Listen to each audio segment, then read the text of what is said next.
வணக்கம். உங்களோடு பேசிக் கொண்டிருப்பவர் உங்கள் அன்பின் முனைவர் ரத்னமாலா புரூஸ். ஒரு நிமிஷம் ஒரு தகவல் மூலமா இப்ப என்ன தகவல் சொல்ல போறேன் அப்படின்னு சொன்னா, நேருவ அழ வச்சிருக்காங்கங்க ஒரு பெண்மணி. நம்ப முடியுதா? வாங்க என்ன நடந்தது அப்படின்னு சொல்றேன். நேரு பாத்தீங்கன்னா பொது இடங்கள்ல எங்கேயுமே அவர் அழுதது கிடையாதுங்க.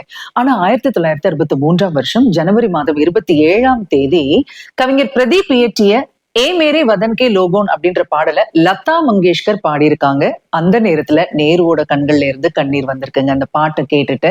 அதுக்கப்புறமா லதா மங்கேஷ்கர் மேடைக்கு பின்புறமா காஃபி சாப்பிட்டுட்டு இருந்திருக்காங்க.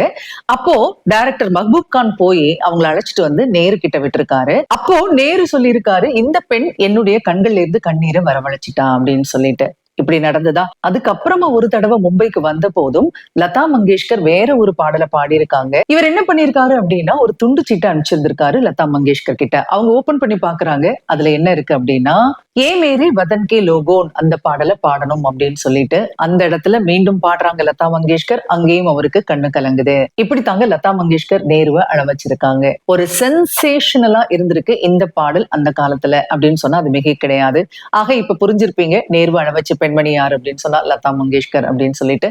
மீண்டும் ஒரு தகவலோடு உங்களை சந்திக்கிறேன். அதுவரையில் உங்களிடத்திலிருந்து விடை பெற்றுக் கொள்பவர் உங்கள் அன்பின் முனைவர் ரத்னமாலா புரூஸ்.